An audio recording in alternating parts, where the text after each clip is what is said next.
Nama saya Denny Suhendi, Bandung 13 1976.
Hijrah ke Jakarta sekitar tahun 2003.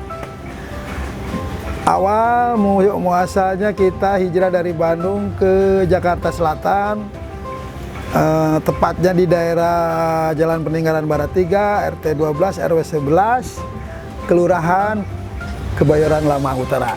Cuma ada PR buat gubernur, kapan mau dibayar di tanah saya ya? Masa udah di DP-in gak dibayar? Buat Pak Anies. Itu waktu zaman Ahok, terus sekarang pelarian ke Pak Anies. Tolonglah, warga menunggu 40 rumah, masa hujan dikit kebanjiran, sedangkan yang lain udah dibebasin, kita belum. Kita dukung, kita pilih Pak Anies, tapi ini apa yang dikatainnya, sebenarnya warga menunggu, Pak. Ini musim hujan, tolong direalisasiin, jangan pakai lama. Masa stadion, giliran bikin stadion diduluin buat hura-hura, buat memang olahraga, tapi ini lebih darurat, lebih penting. Oke, buat Pak Anies segitu aja.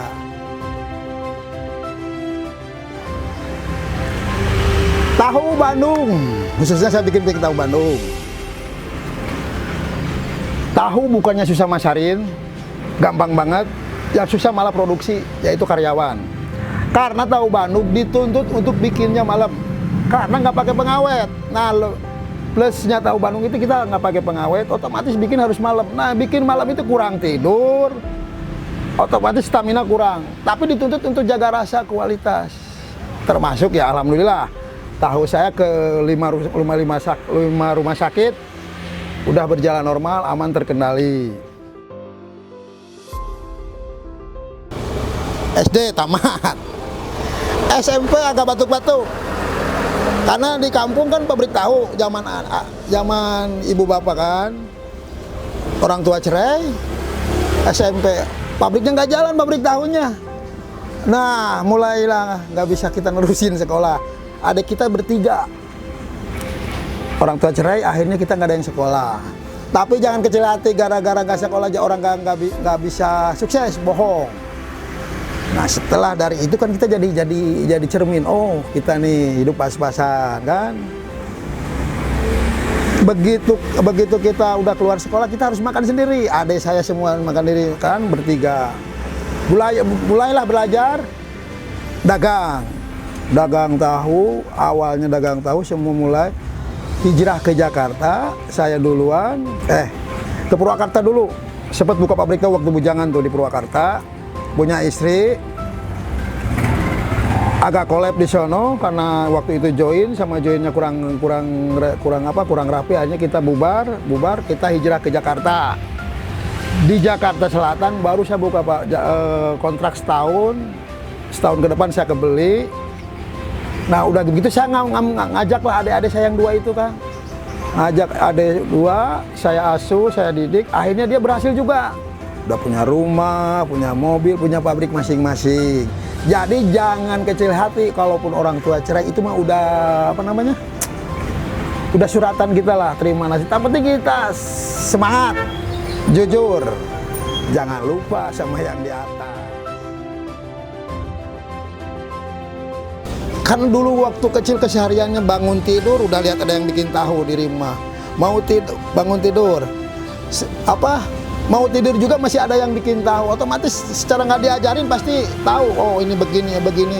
Begitu dipraktekin, udah gitu kan dikasih arahan sama orang tua nih, kalau bikin tahu yang paling enak begini begini. Akhirnya kita praktekin sampai sekarang kita untuk dari rasa, alhamdulillah 5 rumah sakit, PON, Hermina, RSPAD, Darmais sama Premier itu udah berjalan hampir kurang lebih setahun kita masuk ke situ.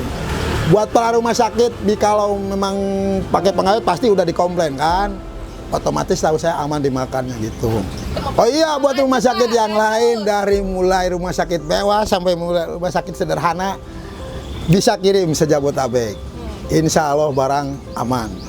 Cuma buat rumah sakit nih PR, kalau bayar jangan sebulan sekali. Kita kan kelas menengah ke bawah, masa yang punya duit MM-an dilama-lamain, kasihan dong buat pengusaha-pengusaha atau yang lainnya. Buat rumah sakit, buat kunyit aman karena dari Indonesia. Garam juga, yang cuma yang diimpor kan kedelai doang. Itu PR buat khususnya buat Pak Jokowi aja langsung. Bikin koperasi tahu tempe lagi, terus adain koperasinya, tepat sasarannya, subsidinya, jadi biar terkendali, harga-harga bisa seragam, biar tengkulak 9 naga, biar nggak terlalu, masa semua dipegang, mainan digembrong dipegang sama 9 naga, kedelai udah 70% itu udah.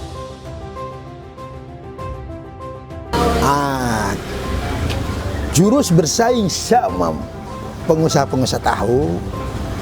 1, doain biar dia pada maju juga, biar nggak ada beban di hati. 2, bikin tahu yang paling enak. Setelah kita bikin enak, berarti kan kita udah berikhtiar. Setelah berikhtiar, selebihnya kita lepasin sama yang di atas. Kalau udah bikin yang terbaik, udah ikhtiar, udah mendoain, udah lepasin aja sama yang di atas. Nanti di atas juga ngenilai kan gitu. Nanti kembali ke kita lagi. Jadi kalau kita ngejar, waduh saingan kita ini, wah bahaya. Nanti malah tambah sempit pikiran kita. Udah doain aja maju. Tapi kita juga berdoa juga pengen lebih maju. Pasti itu. Selama jujur, semangat, doa aja jangan lupa gitu. Gini, kenapa gua nggak pakai kayu, nggak pakai pewarna? 1, memang kayu lebih murah, tapi polusi buat kehidupan di pabrik, asapnya kemana-mana, kecuali yang pabriknya di pinggiran lah baru. Terus untuk pewarna, kita kalau pakai pewarna sama juga membunuh secara tidak perlahan-lahan kan. Memang dampaknya kayak nggak langsung, cuma nanti pastilah namanya formalin buat orang mati, bikin tahu ya. Cuma itu udah rahasia umum.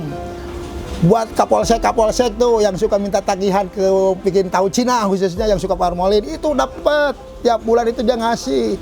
Cuma kita ya udahlah, orang kita mah nggak pakai gitu kan. Cuma di Jakarta mayoritas itu umum pakai formalin. Itu kembali lagi ke kembali ke Badan POM. Untuk Badan POM juga jangan mempersulit kalau orang bikin ini sertifikasi.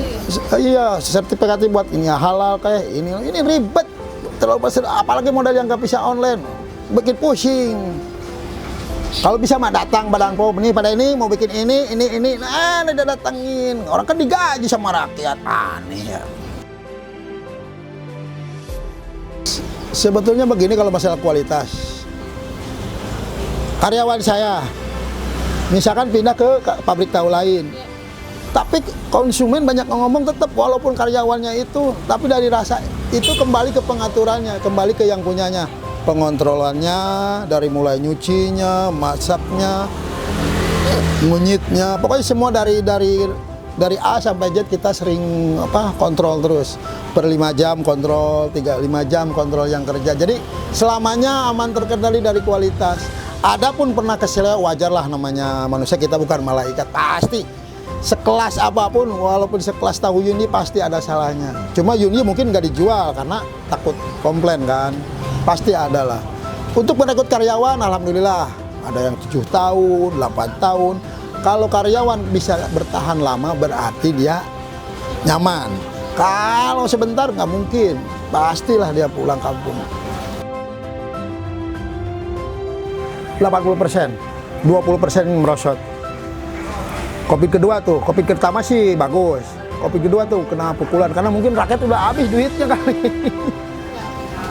Nggak mau makan tahu tempe dia, Pak. Sedangkan kemarin kan tahu sempat mahal di atas ayam kan. Begitulah namanya roda. Kita pengiriman ada pengiriman nih hari Senin. Nanti itu sampai Sabtu baru kita dapat dapat setoran. Semua itu kita batasin, semua dipangkas di 7 hari. 7 hari harus tertib semua setoran. Karena biar sama-sama muter juga. Dari Senin, Sabtu kita tutup buku. Sekalian kan buat gajian lah, inilah, itulah, dan lain-lain. Kalau kita sih gajian, alhamdulillah, udah berapa lama kita sebelum keringatnya habis kita udah gajian. Jadi gajiannya kita tiap hari biar sama-sama enak. Makanya alhamdulillah pada betah gitu kan. Mana ini? Ampas. Ampas, betul. Itu ampas tahu buat peternak sapi, kambing. Dominannya sapi lah. Apalagi sapi perah, sapi potong buat lebaran haji tuh.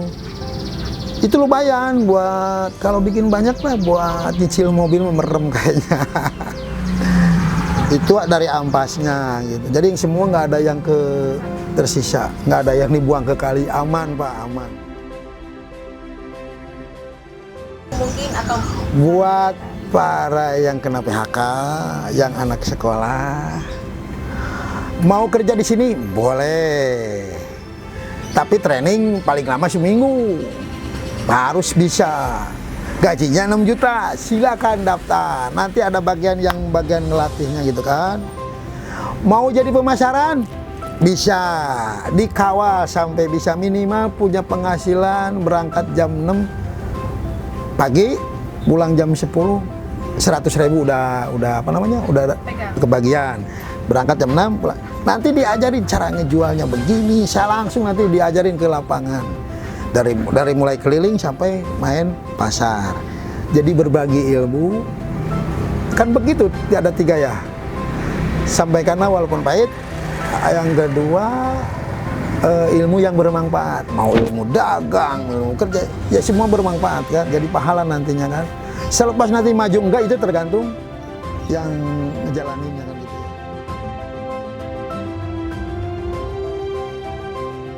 Buat ke pemerintahan aja, tolong stabilin harga kedelai. Buat para pengrajin tahu tempe biar tidurnya nyenyak.